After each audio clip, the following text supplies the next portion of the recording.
I'm here today with a long time no see, Ryan. Hello. Hi. Hi. Yeah, so today I really wanted to get you on to talk about stuff because I like doing the podcast by myself, but I tend to be able to express myself a bit better when I'm talking to somebody and I can bounce off somebody and somebody can ask questions. That's why I like doing interviews. So, and we tend to think along the same lines as well, which makes life a lot easier too. So I wanted It's to good for a talk to you. podcast. It's great for a podcast, isn't it? They tend to be quite long, which is really good. So I wanted to talk to you today about two things. Mhm. One of them is I wanted to get to the bottom of. So I'm going to say what happened here. So I said, to somebody, I'm settling on my house soon. And their response was, congratulations, can you lend me some money? And I find that a bit off, just makes me feel really off. And I can't get to the bottom of why. Like, it feels like and if it's not, can you lend me some money? It's about me spending money. Oh, you can go out and buy your new car. Oh, you can go out on this holiday. Oh, you can do this. There's an immediate requirement for me to do something, to take some action. Mm. What are Which your thoughts? I find it interesting that you would take issue with the immediate requirement for action, because you're such a spontaneous, decisive person yourself. Whenever there's a problem, your immediate response is, let's do something about it. It's never really kind of sit around and wait. So I do find that interesting. Like, does that strike you as being an interesting kind of contrast there? It did, as I said it. I was like, but I'm the one who's always in action. So why does that necessarily bother me, you know? And that's the thing. I Mm. don't think it is that. I think it's something beyond that. It's not so much the requirement for action, it's almost like it's wrong to have money and not spend it. Like, I don't know. That's what I can't get to the bottom of. There's a feeling like if you've got money, you've got to immediately spend it, and there is a pressure to do that. But also that it's not the first time this person said to me, "Can you lend me some money?" as a response to, "Oh, I've sold a house," or "We've got this big income coming in." It's not the first time, and they think it's funny. I've got to say that they think they're being funny, but I kind of feel like there's some Mm. passive aggressive something going on behind it. I do have a thought, actually, and the first thought is that, I mean, for you, you've often said in the past that money in and of itself isn't really very attractive to you. It's the fact that money represents freedom to do what you want and have what you want and be what you want.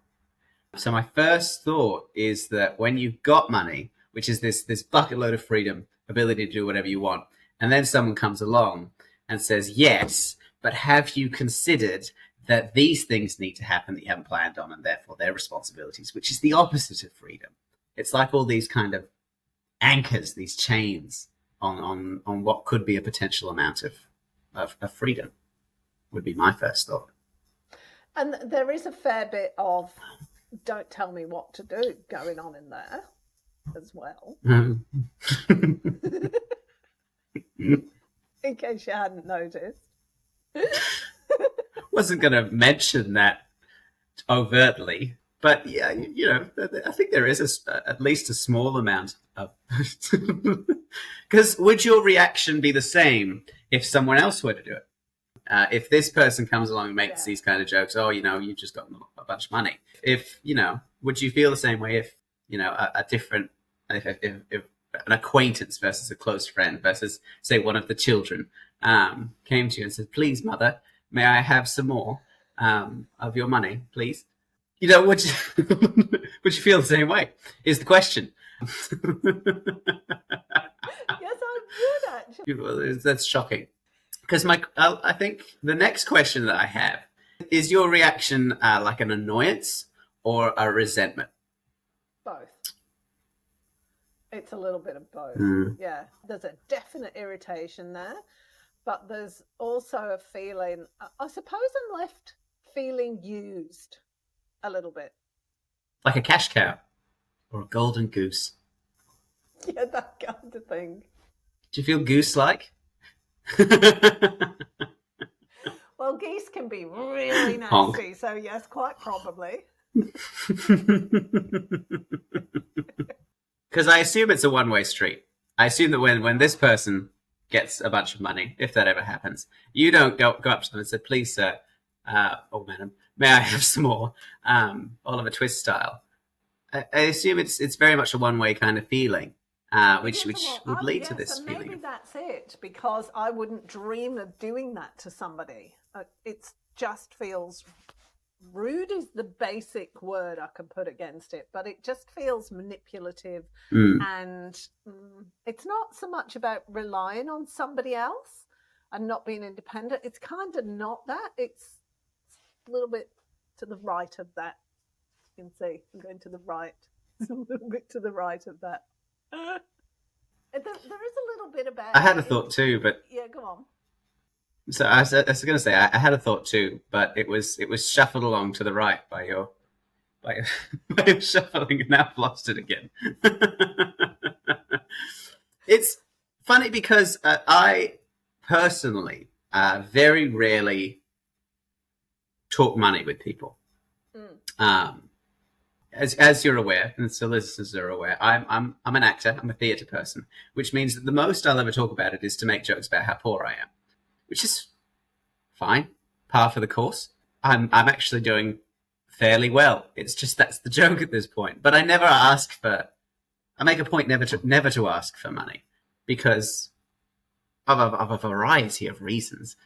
First of which is I find it quite rude. But I think as the person who raised me, you must have a similar kind of feeling to it. You don't sit down and talk about monetary amounts of values of things unless it's to make a really specific point. And you certainly wouldn't kick down the door to someone's home and say, "Hey, you look like you're well off. Care to share that with me?" No, and perhaps you're right. Perhaps it just goes back to that. The way that I was brought up is you don't talk about politics and money, and religion is the other thing. Politics, money, and religion. Do not talk about them. Top three, yeah. So I don't know. There is a bit of that. Interesting. I don't know. I just wanted to try to unpack it, to see where it went, and to see that person's. So, okay, right. Here's where I need to go with it. This is what I can't unpack. I can unpack my response to it, but what I can't unpack is the person's motivation for saying that. That's what I'm struggling with, because it lands as manipulative. It feels manipulative, and like I've always said to you, do not ever try to manipulate me. I can spot it at 100 paces in the dark, blindfolded, with my back turned. Don't do it. And this lands for me as manipulative. Okay. It strikes me as the difference. I can't remember the terms for it at the moment, so I'm just going to use my own. But the difference between hard nose and soft nose. So people generally fall into one of two categories. They give hard nose to things, or they give soft nose to things. And it's generally their kind of response, whether they're active or passive in discussing things with people that they don't want to discuss. So, for instance, if I went over to your house and I said, "Hey, I would like to stay here for the foreseeable future and possibly make a nuisance of myself," as I did for 18 years. You could give me a hard no, which is just to come straight out and say, "No, absolutely not. You may not do that." But the soft no variety of that is, "Oh, let me have a think about it. I'll get back to you in a couple of days." And when you say that, that's your version of saying, and it's your understanding that I would understand that that's a no. But it's not. It's a soft no. You know the difference there? Because the soft no also, as a part of the social contract of soft no's, is you don't bring up questions like that unless you do a bunch of other social hurdles before that question in order to make sure that all the gates are open. Whereas I think "oh, you've got money. give it to me, is a very hard no kind of response. And it expects the hard no. Yeah. I very much doubt that oh, yes, absolutely, have some money, is the common response to that question. But I think for a soft no person or a soft no topic, which politics, religion, money must all be, because otherwise it would turn into absolute chaos at a family dinner. It is rude, because you're supposed to ask soft no questions and not come roaring out the gate with a hard no question, which is rude. I think that's my kind of initial thought of it. Yeah. Yeah. And the same person, that would make sense, because the same person prides themselves on, if they're a bit bored, they throw in a verbal hand grenade into the conversation and watch the conversation take off. Yeah. So that kind of ties in Because I think with what you for someone who's, for someone who is used to hard no's and giving them and receiving hard no's, soft no's must be like absolutely hilarious to watch. Because from the perspective of someone who could just say, just ask, and they'll tell you yes or no, it's that simple. Watching the complex social loop-de-loops that people go through in order to ask what is, on the surface, a very simple question they just don't want to ask, must be hilarious from that given perspective. But for a soft no person, you're like, you're incredibly rude. Learn some manners, wear a napkin, wash your hands. Because there is a real feeling of brute force to go on. Interestingly, I would never consider myself to be a soft no kind of person. I don't think anybody would consider me to be a soft no kind of person. It's just why I think it must be confined to a few topics. Yeah. For you, based almost exclusively on your upbringing. Do not talk religion, politics, money. Yeah. Whereas if someone came over to your house and started talking, like if they said, I'm completely anti-monarchy and I think that the coverage in the news about the monarchy is ridiculous, regardless of your feelings on the subject, you'd be like, oh, okay, let's take a step back now. That's a little bit racy to begin a conversation with. We need a soft no here. Regardless of your feelings, because you just don't do that. That's not what people do. And I think if the assumption is that everyone has to walk through these hurdles on these particular things, and then they don't, it feels like it's manipulative, because that's the assumption. That's the baseline of what everyone has to do on these given topics. I think sex must be up there as well. Personally, I would expect that. Yeah, probably. Certainly I think it's more with particular people as well. But if you were out at a bar and someone came up to you and you were having a lovely conversation, you met them 15 minutes ago, and they said, oh, that guy looks like he's really good in the missionary position, which is fine. That's fine, I guess. But it's completely, you just don't do that. You lead up to these conversations really slowly, if at all. So there must be a few topics in which it isn't so much sex, to be honest. Most of my friends are at least 10 years younger than me, and a lot of them are still on the market, so our conversations can be quite interesting. That's fair. Another one is, you're a woman and I'm a man, and conversations amongst the gender norms is very, very different when it comes to sex between our two experiences. Yeah. Oh, so that was something continue. I wanted to talk about. So I was reading somewhere the other day. I've been reading a few really good books at the moment on genders and sex inequality. And one I'm reading at the moment stated that according to, where was it? It was in the latest Julia Gillard book. So not here. Oh yeah, I saw that actually. I was planning to read it. Really, really good. But somebody in there says that according to neurological research, There is no difference between the male brain and the female brain. The only difference in any brain is pregnant or not pregnant. And the way men and women think differently is entirely caused by the way they've been brought up and what they've been trained in, which when I look at you in particular, as a man, you were trained by me to not think like a bloke. You were trained to put yourself in other people's shoes. Have a think about that. Do this. And you turn out to be an actor and an artist. That was really interesting.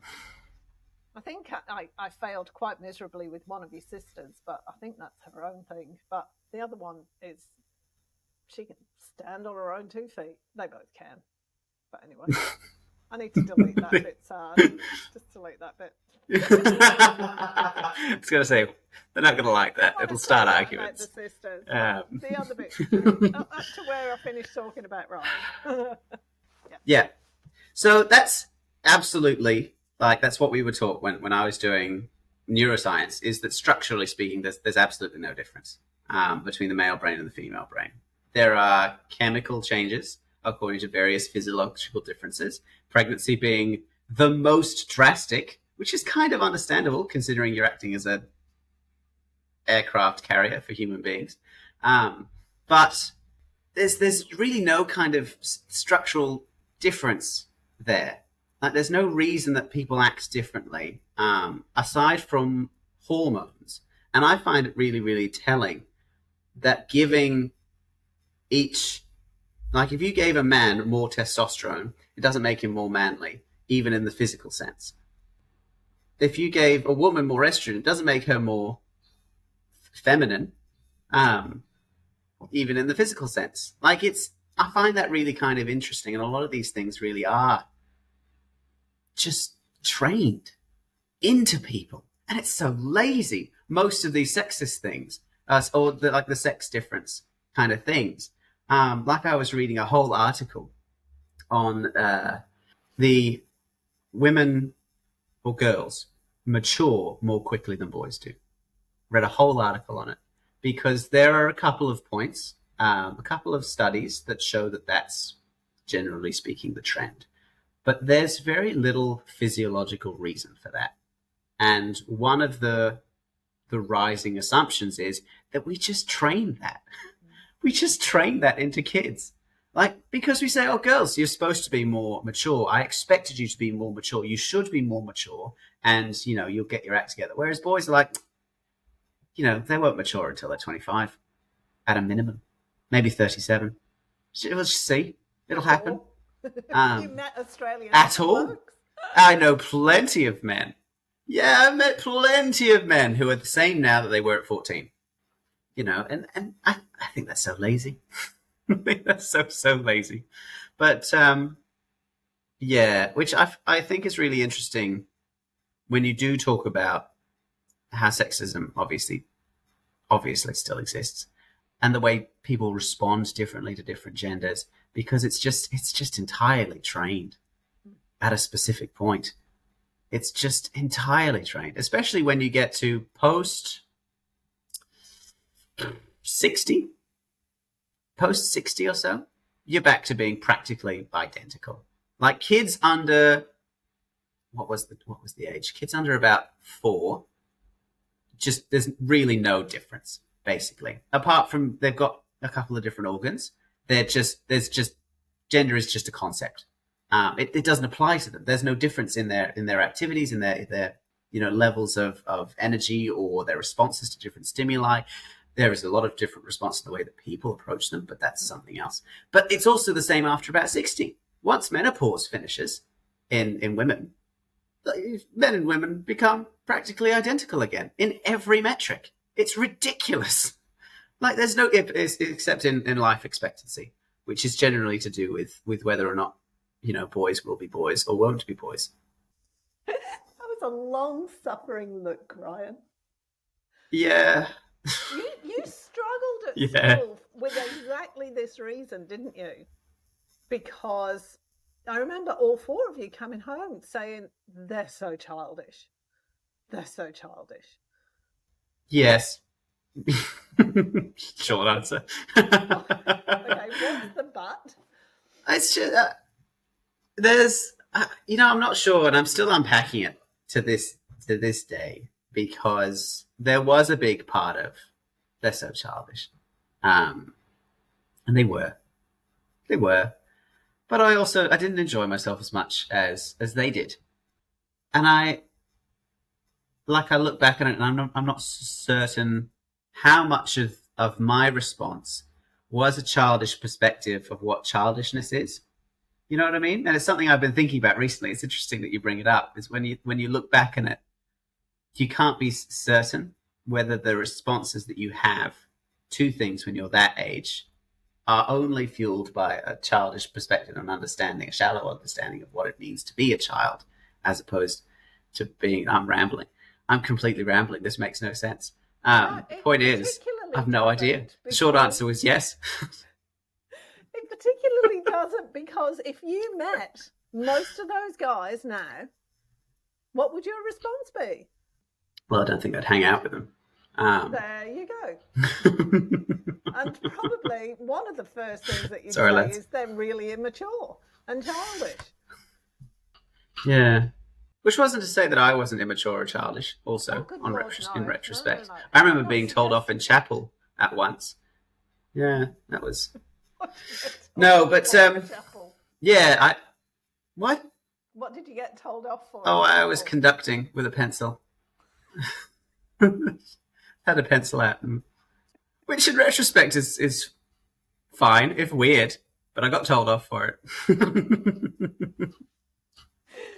I think James and his mates got bucket duty for swaying, didn't they? They were swaying to some hymn or other. Yeah, there was a lot of discipline. There's a lot of discipline in chapel. It was Mr. Zorden too. He came up to me with a big moustache. He was like, "Stop that!" And I was like, "Sorry." He was like, "Stop that!" I was like, "All right." See me afterwards. All right. Could have just left it there. I would have stopped. Oh dear. So wait, how did we get onto the sexism thing? Oh, just different brain, because of the neuroscience thing that I'd seen, and you were talking about immaturity, or I don't know, I went off on a tangent. But yeah, I did find that interesting, because it's something that both your dad and I have struggled with in Australia, is with the immaturity of a lot of men over here. Yes. I'm just about to alienate most of my listeners. I don't understand. It's not a universal rule. No, but I don't understand why you'd want to parent your partner. I'm really sorry. I would not want another child in a relationship. And a lot of women have got that, and a lot of women expect that. I don't get it. I have heard the same thing, and I find it quite sad. I find it very, very sad, as an expectation that people have, and that's the only reason that it continues, because it perpetuates itself. Like, this is only doable because that's the expectation. Like, and it's, there are problems in both genders, men listening, and it's not universal. I'm sure that you do the dishes, and I'm sure you do your own laundry, and that you contribute, an equal amount to maintaining your living situation, and you don't necessarily walk up to strangers and ask for them for money just right off the bat. But, just be better. Australian men, be better. And I think a lot of it is to do with how shallow male friendships are. Really? Why? In what way? When you look at it really kind of closely. Again, this is a whole discussion, but like, in my experience, like, the function of a friendship, a real kind of close friendship, is that you form a group of people that monitors its own behavior, right? And I say that because I've been reading a bunch of studies about small children. in generally in kindergarten age. And one of the trends that you get is that if you've got a bunch of small children and there is a teacher nearby that monitors them and, swoops in when one of them says, oh, that miss, or I assume miss because it's a female dominated industry. But if one of the kids comes up and says, this person was very mean to me and they pushed me into the sand and now I've got a sore knee. And then the teacher comes in and dispenses judgment. Generally, the function of that group is more unbalanced than it would be if they didn't have an adult nearby. Groups of children without adult supervision form their own method of resolving problems. And there's less difficulty with bullying and things because a child's response to a bully is very, very simple. You ostracize them. You just exile them. You just bye. Which is, on the surface, to us adults, it's a very kind of surface level, short term, doesn't resolve the issue kind of response. But when you think about it, if you're in a group of kids and their response to someone who is a bully or is problematic in any way is ostracizing them, then I think kids learn very quickly not to do that. And there are exceptions. There are reasons that some kids are ostracized that they can't help. That doesn't necessarily affect all kids the same way. Although it is interesting to note that in the playground, when you've got self-monitored groups of children, individuals with, say, ADHD become leaders of groups rather than ostracized outcasts, which I found very, very interesting. Yeah, overwhelmingly, they become risk takers and leaders of groups because they've done things before, they've pushed boundaries, and they know where is safe because they've already kind of gone out and pushed everything. They're the ones to give drive and direction to small. Anyway, it's not important at this point, but it's an interesting conversation for another day. But adult men have a group of friends who are almost exclusively monitored and supported by an exterior group. They don't have to monitor and support themselves. They're not required to do that. So when you've got a group of men who have spouses that do everything for them, and their main role at home is to drink beer, watch football, and yell at their friends, it's got the same problem. Because any justice administered, any problem that arises is solved outside of that social group. And so they lose a lot of ability to solve problems on their own, particularly emotional problems. Because their method of, if one of them has an argument with another one, they'll either fight about it, like physically, or they'll go away, not talk to each other for a while, and then come back again. And they can do that because they've got other people in their lives who do everything for them and look after their emotional needs. What struck me as you were talking then is it loses the morality of the group. There's no need for a group morality. No. And that's like when you've got a group of people who everyone in that group relies on everyone else in that group.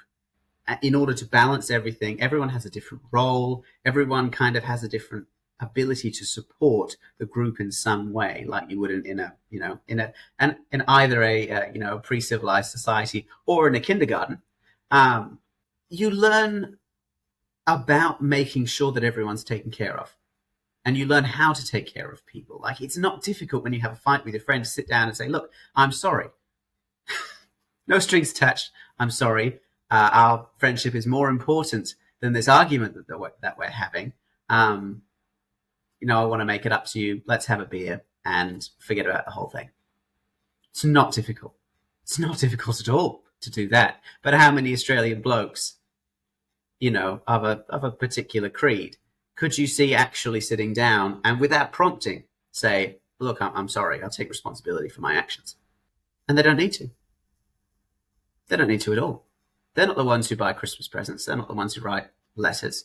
They're not the ones who, invite friends over to stay or make dinner for their friends. They're not the ones who actually give anything. They only receive. And I think that's I was going to say problematic, but I don't think problematic really sums up how much of an issue that is. because you're not raising people at that point. They're livestock. They just give. They just take, and they don't give. And that's, I think it comes back as well to what you were saying about this person who comes up and asks for money. It's not that that's necessarily a toxic thing, because that must be perfectly fine in a group of people that all are on the same level about things like that. If they're all on the same level about things like that, if you can go in and just start a conversation and just be like, hard no, and that's fine, and that's the established norm, then there's nothing wrong with that. But if you leave that expectation, go into another group of friends, and you're encountering someone who is a soft no, and they don't have someone nearby who is a soft no, if someone gets offended, like if you said, actually, I feel very uncomfortable about you asking in that way, and I'd prefer it if you never asked me for money ever again. Like, do you think that would throw a spoke in that particular dynamic? How many times must that occur? Because this response, this hard no response, either relies upon one of two kind of replies to that. One of which is hard no. The other of which is, it's funny you should ask. I don't. Yeah. Because the third response is to be like, actually, that's not good. I'm going to give you a soft no now, and then I'm never going to talk to you again. Because that's the soft no. Yeah. And the fourth response, which is the one I generally employ, is to just ignore it. And then I might later say, which I have done around a few things, do you know how that lands for people, or for me in particular?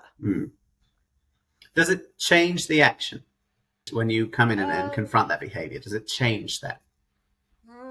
For a short period, not permanently. No. Which implies to me that it's that response, that kind of hard no question, is a learned response that's being rewarded in another relationship. Right. Probably they're close relationships, they're familial relationships. They get what they want by being like that. Right. Either it's an active reward, or it's they get entertainment out of it. Yeah. I make it sound very sinister, but it's just a learned response. Humans. People are people. Humans, that's all. It's just humans. We've unpacked a lot of things there, and I've completely forgotten what the other topic was I wanted to talk about, because we've kind of gone all around the world and then over a few hills. Yeah, like we generally do. I don't think any of our talks, like we start by saying we want to talk about this, and then we deal with it in the first 13 to 14 minutes, and then just yeet ourselves into the mid-atmosphere with a different topic. Yeet ourselves. Yeet, yes. Yeet is a verb, listeners. To yeet, I yeet, you yeet, he, she, it yeets. Past tense, yote or yoten. No, it comes from it's a thing. It's a thing. To yeet is to take a small object, and yeet, yeet, just as it sounds. To take a small object and just hurl it without aiming. What does yeet? Yes, it does. Mm-hmm. It means to throw. Well, doubter. Yeah. I know, right? There's a bit more kind of subtext to it. There's a bit more subtext, but yeah. All right, so yeeting away. Where are we going to yeet next? Or did you want to finish up in a minute? Yes, where will we eat? I think we can go for another 10 or 15 minutes. All right, cool. So, if we can think of a topic. The other topic, which kind of leads on from what we were just talking about with the men thing and the way men are brought up, and I don't want to turn this into, oh no, there was something else I wanted to unpack too. Going back to that surface conversation, I never understand it when a bloke's been out with his mates for a night, and I'll say, Mm. So how is said mate's wife? Yeah, I think they're good. Well, did they say anything about it? Nope. Okay, so what's happening in their lives? Don't know. So what did you talk about? Nothing. What do they talk about, Their Diane? emotional closeness, their emotional closeness is something that's taken care of by other people. Right. Like the feeling of intimacy is almost exclusively a duty by their spouse. Yeah. They don't And that, need emotional closeness from their friends. no, but that puts far too much pressure on their primary relationship with their spouse or their partner, because that partner is then responsible 100% for their emotional well-being. It's like having a 12-month-old baby in a grown-up body. For instance, personally, I don't like referring to Joe, my partner, as my wife. I don't like doing it. She is, technically. But the number of jokes I get from men, and I think I've mentioned it before, about the old ball and chain, oh, wait a few years, you'll get sick of her. Those kinds of things is just insane. And I hate it. I just hate it. Because they do see it as someone who is unwillingly attached to them and vice versa. But it's a relationship that they benefit from massively. They benefit massively from being in a relationship with someone. The life expectancy of a man in a relationship is like a decade, 2 decades higher than a man on his own. But the life expectancy of a woman in a long-term relationship with a man goes down. It's insane. Men are the number one predator against women. That's not the same for men. Men are like heart attacks and then cancer and then like 3 other things and then maybe accidental death. Men are more likely to be killed by strangers than spouses, which is all fine, I guess. But what I'm trying to come back to is the fact that it is being tied to someone. And the men a lot of the time kind of view that as a side effect. You grow up, you get a wife. Your wife does a bunch of things in the house. She looks after you. Every day you come back, you make sure that you get your emotional connection from your spouse as much as possible, physical needs met. And then you go out into the world free as a daisy, able to do what you want. Is that the same for women? Do you go home and get to be able to get your emotional needs met? Because that's, as a man, gotta say, I don't think it is. I think your emotional needs are met by your friends, not your spouses. Whereas if I was to assume that the average female conversation, meeting up with friends, is, tell me about your problems. I think this person's being really mean to you. I hear you. I hear these feelings of anger and then sadness and blah, blah, blah, blah, blah. We'll work through them together. When you go out to the pub with your mates, you do not say, I feel that in my relationship, I'm really not listened to. I feel very vulnerable as a person in this part of my life. That's not what they talk about. That's not. And it's just ridiculous. Because all of their emotional needs are met by their spouse, who then passes on to their friends. And it kind of perpetuates these groups of men that don't hold themselves responsible, that don't kind of monitor themselves because they're constantly being supervised and helped and supported by an outer group of people.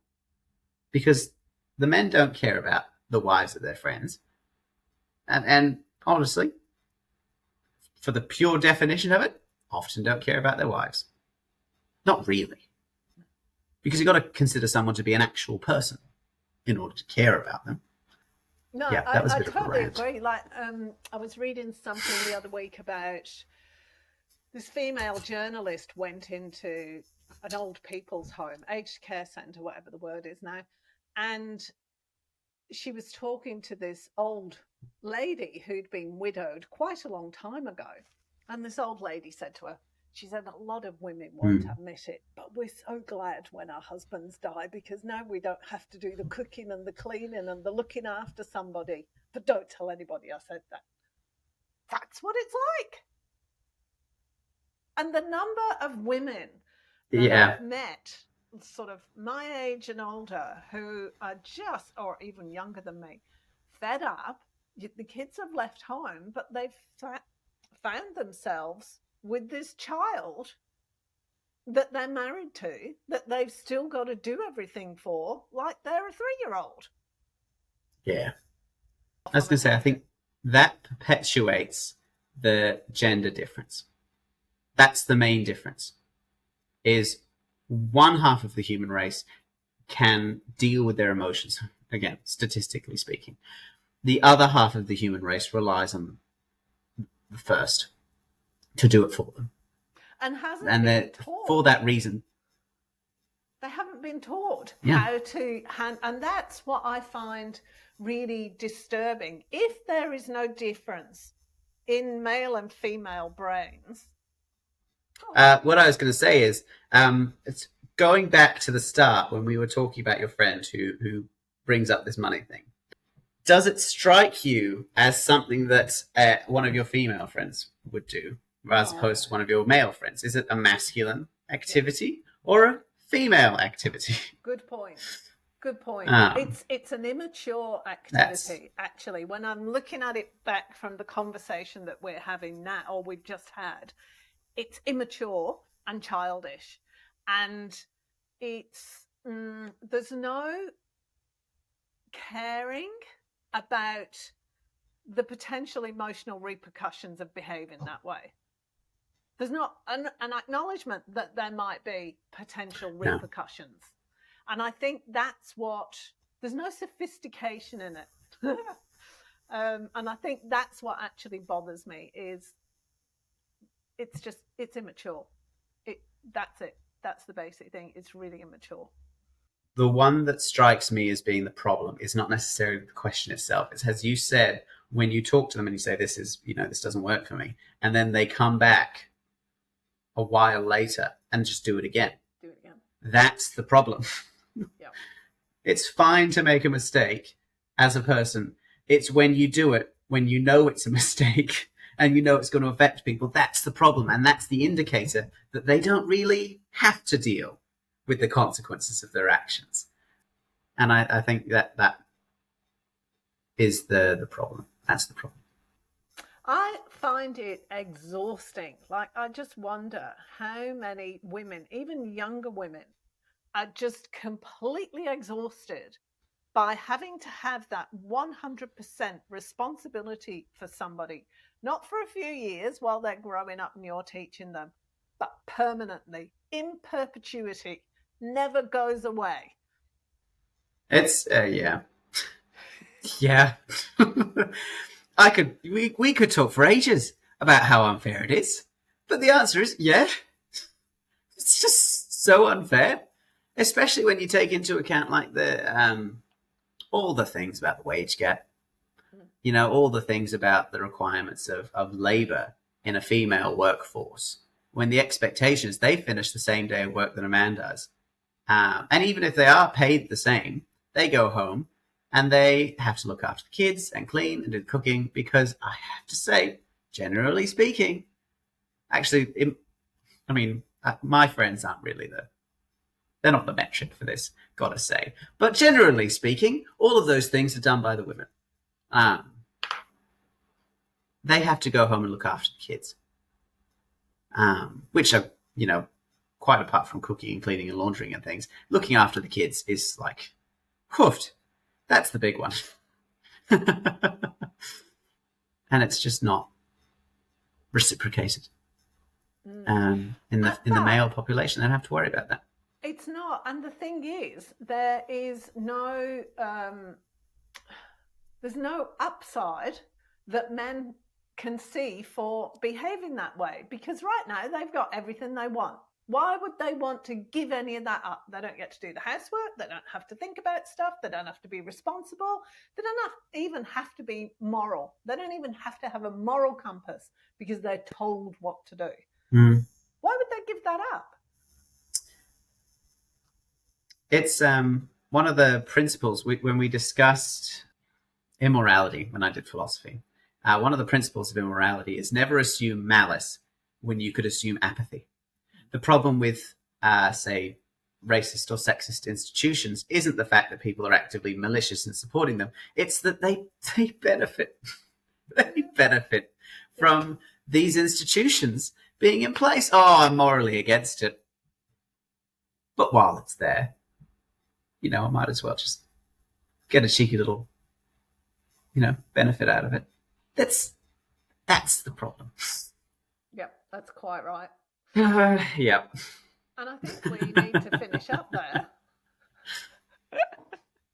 So yeah, probably. We could continue talking, I think, for quite a long time. Yeah, we could. Thank you so much. We need to do this again soon because there's a lot to unpack in what we're talking about. So much. Yes, we'll make another time. We'll do one soon. Yeah, we'll do one soon. And the other thing I wanted to talk about fairly soon, and it'd be interesting to talk to you about, would be body image. I'm going to do a little series on body image. Yeah, because there's so much to unpack in that. Yeah. Okay, I'd be interested to talk about that. Yeah. Fantastic. Yeah. Okay, let's leave that there for now. Thanks, Ryan. Very welcome.